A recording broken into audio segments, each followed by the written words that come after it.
రెడ్డికా Secunderabad pot market లో July 30న జరిగిన ఘటనలో మార్వాడి వ్యాపారస్తులకు ఎలాంటి సంబంధం లేదన్నాడు బాధితుడు సాయి.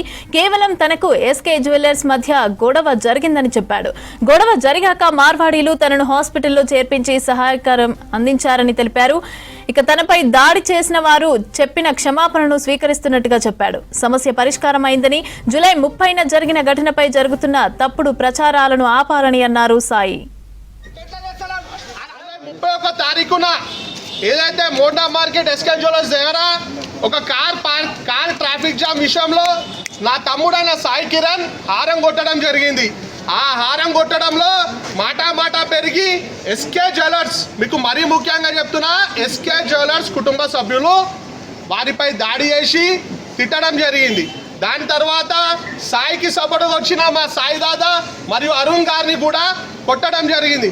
దీని తర్వాత సాయి దాదాని, అరుణ్ గారిని మా టకరబస్సి వాసులు మరియు రామేశ్వర్ గౌడ్ గారు హాస్పిటల్కి తీసుకెళ్ళి మరియు పోలీస్ స్టేషన్లో తీసుకెళ్ళడం జరిగింది. మాతో పాటు ఇక్కడ ఉన్న మార్వాడి వాళ్ళందరూ కూడా వచ్చిర్రు. మీకు మరియు మరోసారి చెప్తున్నా, మాతో పాటు ఇక్కడ ఉన్న మార్వాడి వాళ్ళు కూడా వచ్చి వీళ్ళకి సపోర్ట్ గా నిలిచి పోలీస్ స్టేషన్ లో ఎఫ్ఐఆర్ బుక్ చేయించింది కూడా వాళ్ళే. మాతో పాటు వాళ్ళే. ఇప్పుడు ఎస్సీ సంఘాలు, బీసీ సంఘాలు నాయకులు, అలాగే తెలంగాణ ప్రజలు ఏ విధంగా అయితే ఇలా వీడియోలు చూసి చాలా భావోద్వేగానికి గురయ్యారో, వాళ్ళు ఏ విధంగా అయితే మాకు అండగా నిలబడ్డారో, వారితో పాటు ఇక్కడున్న పాట్ మార్కెట్లో మార్వాడి జ్యువెలర్స్ వాళ్ళు కూడా వీళ్ళకి అండగా నిలబడి, ఇది జరిగింది తప్పు, ఒక వ్యక్తి చేసింది తప్పు, కానీ మేము సమాజం మొత్తం మీ వెంట ఉంటాం, మీ వెంబడి ఉంటాం అని చెప్పి ఈరోజు వీళ్ళకి అండగా నిలబడి క్షమాపణ కోరడం జరిగింది. హారం కొడితే కొంచెం గలీజ్గా మాట్లాడిండు. నేను చెప్పిన, నేను లోకల్ పర్సన్ని, నువ్వు అట్లా మాట్లాడకు, నేను ఇక్కడే ఉంటా, మీ వాళ్ళని పెద్దవాళ్ళని ఎవరైనా విలువ అది అంటే కొంచెం గలీజ్గా మాట్లాడితే నేను కూడా రియాక్ట్ అయినా. నేను రియాక్ట్ కాలేదని చెప్తలేను, నేను రియాక్ట్ అయినా. నా హిసాబ్లో నేను రియాక్ట్ అయినా. ఎందుకంటే నేను ఇక్కడ పుట్టి పెరిగినా, నాకు ఎవరితో ఏ విభేదాలు లేవు ఇక్కడ. నేను ఇక్కడ పుట్టి పెరిగినా, నాకు ఎవరితో ఏ విభేదాలు లేవు ఇక్కడ. వానికి నేను చెప్పిన, మీ వాళ్ళు ఎవరైనా ఉంటే విలువండి, నేను మాట్లాడతా అది అని అంటే, ఇంట్లో మామ వచ్చి మాట్లాడలే కూడా డైరెక్ట్ నన్ను కొట్టడం జరిగింది. కొంచెం వేరే మాట్లాడిండు.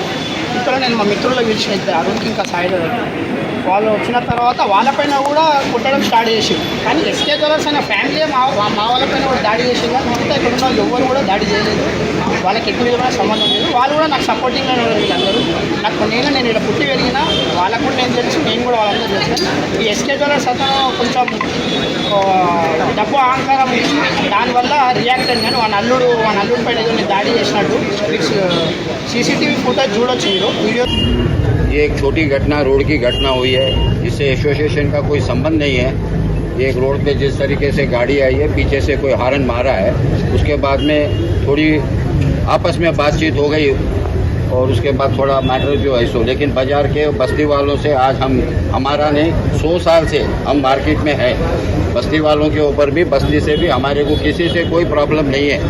सब बस्ती वाले हमारे साथ में, हम सब हिल मिल जुल के रहते हमेशा, हमारे को कोई किसी से भी तकलीफ नहीं है। వాళ్ళ కుటుంబం ఎస్కే జ్యువెలర్స్ వాళ్ళ కుటుంబం కూడా ప్రత్యక్షంగా సోదరుడు సాయి మరియు వాళ్ళకు బాధితులకు క్షమాపణ చెప్పడం జరిగింది. అదే విధంగా ఈ రోజు మా సంఘం నుంచి, మాది ఎస్సీ మాలమాదిగల సంఘం ఏదైతే ఉందో, మా తరఫు నుంచి కూడా మేము వాళ్ళ యొక్క క్షమాపణ ఏదైతే పశ్చాత్తాపం ఉందో దాన్ని మేము స్వీకరిస్తున్నాము. దయచేసి ఈ యొక్క రాష్ట్రం ఎప్పుడు కూడా సుభిక్షంగా ఉండాలి. ఈ తెలంగాణ రాష్ట్రం ముందుకు పోవాలంటే మనం ఈ యొక్క రాష్ట్రాన్ని శాంతియుతంగా పెట్టాలని ఒకే ఒక ఉద్దేశంతో వాళ్ళ క్షమాపణ మేము ఈరోజు స్వీకరిస్తున్నాం. కాబట్టి దయచేసి ఈ యొక్క అంశంలో ఏదైతే రాష్ట్రంలో జరుగుతుందో దీన్ని ఇంతటితో ముగించి మనందరం కూడా కలిసిమెలిసి ఉండాలి.